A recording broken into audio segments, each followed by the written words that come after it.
सबको खुशामदीद। अक्सर लोगों को लगता है कि सीलिंग फैन की वायरिंग करना बहुत मुश्किल काम है, लेकिन फिक्र की कोई बात नहीं। इस पूरी वजाहत में हम इसे इतना आसान बना देंगे कि हर कोई समझ सकेगा। तो चलिए सीधा काम की बात करते हैं और शुरू करते हैं। तो सवाल यही है ना कि फैन का कनेक्शन आखिर करते कैसे हैं? बिल्कुल यही सबसे आम सवाल है और हम यहाँ इसका बिल्कुल सीधा और साफ जवाब देने वाले हैं। हर स्टेप को, हर कदम को हम एक एक करके समझेंगे। अच्छा, तो सबसे पहली बात, किसी भी किस्म के बिजली के काम में एक चीज सबसे ऊपर आती है और वो है सेफ्टी यानी सुरक्षा। इस सेक्शन में हम देखेंगे कि काम शुरू करने से पहले कौन सी एहतियात बरतना लाजमी है। ये बहुत जरूरी है। इस चीज को तो बिल्कुल गोल्डन रूल समझ लें। इसे कभी कभी भी नजरअंदाज नहीं करना। काम शुरू करने से पहले ये 100% यकीनी बना लें कि मेरी पावर सप्लाई बंद है, मुकम्मल तौर पर बंद। हिफाजत सबसे पहले आती है, इसमें कोई कॉम्प्रोमाइज नहीं। ठीक है, जब सेफ्टी का मामला हल हो गया है तो अब आगे बढ़ते हैं। अब वक्त है उन चीजों को समझने का जिनसे हमारा वास्ता पड़ने वाला है। मतलब चलिए देखते हैं कि ये वायरिंग आखिर होती क्या है और इसमें कौन कौन सी तारें शामिल हैं। तो देखिए, इस पूरे काम में ना 3 बुनियादी किरदार हैं, बिल्कुल फिल्मों की तरह। पहली है फेज या लाइव वायर, ये वो है जो सोर्स से करंट लेकर आती है। दूसरी है न्यूट्रल वायर, इसका काम है सर्किट को कंप्लीट करना। और तीसरी बहुत जरूरी अर्थ वायर, ये हिफाजत के लिए है ताकि बिजली के झटके से बचा जा सके। इन तीनों को समझना बहुत जरूरी है। चलिए अब आते हैं असल काम की तरफ, मतलब इस प्रोसेस के बिल्कुल मरकजी हिस्से पर, पंखे को मैं पावर सप्लाई से जोड़ना। अब असल में तारों को आपस में मिलाने का काम शुरू होगा। और पता है, इसका बुनियादी उसूल बहुत ही आसान है। सिर्फ 2 स्टेप्स हैं। पहला, पंखे की जो न्यूट्रल वायर है उसे मैं न्यूट्रल वायर से जोड़ दें, ठीक है।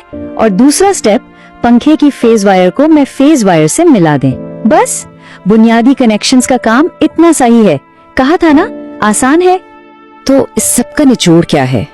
एक सिंपल सी बात जो हमेशा याद रखनी है, लाइक टू लाइक जोड़ना है।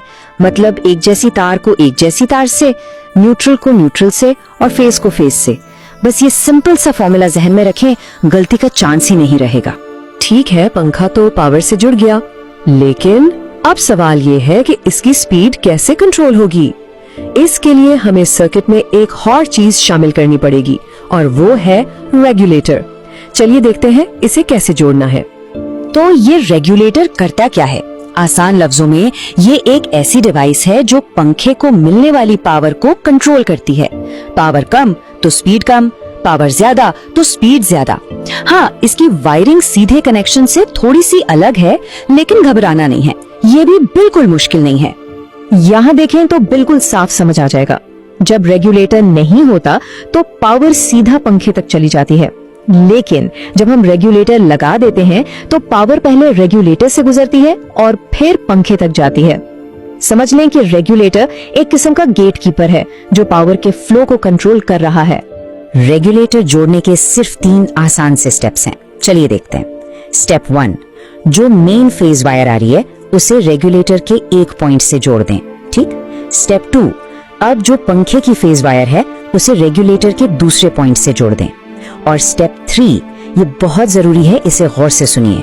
न्यूट्रल वायर को रेगुलेटर से नहीं छेड़ना, उसका रेगुलेटर से कोई काम नहीं, वो डायरेक्ट ही जुड़ी रहेगी। रेगुलेटर असल में सिर्फ फेज वायर के बीच में एक स्विच की तरह काम करता है। तो लीजिए, सारे कनेक्शंस मुकम्मल हो गए, लेकिन ठहरिए, अभी काम खत्म नहीं हुआ। अब हम आखिरी और शायद सबसे जरूरी मरहले की तरफ जा रहे हैं। पावर ऑन करने से पहले एक फाइनल सेफ्टी चेक। चलिए इस चेकलिस्ट को एक एक करके देखते हैं। सबसे पहले, क्या मैंने पावर अभी तक बंद है? जरूरी है कि बंद हो। फिर, क्या सारे कनेक्शंस आपस में मजबूती से जुड़े हुए हैं? कोई ढीला तो नहीं? तीसरी चीज, कहीं कोई तांबे की तार नंगी तो नजर नहीं आ रही? और आखिर में, क्या सभी जोड़ों पर अच्छी तरह से इंसुलेशन टेप लगाई गई है? इन सब सवालों का जवाब हाँ होना बहुत जरूरी है। जब इस चेकलिस्ट पर सब कुछ ठीक हो और दिल मुतमईन हो जाए कि हर चीज महफूज है, तब पावर को वापस ऑन करना है। और अब मेहनत का फल देखने का वक्त आ गया है। तो इस पूरी तफसील के बाद जब हर चीज को हमने आसान करके समझा है, अब असल सवाल ये है, इन हिदायत और एहतियात के साथ क्या अब हम इस काम के लिए तैयार हैं?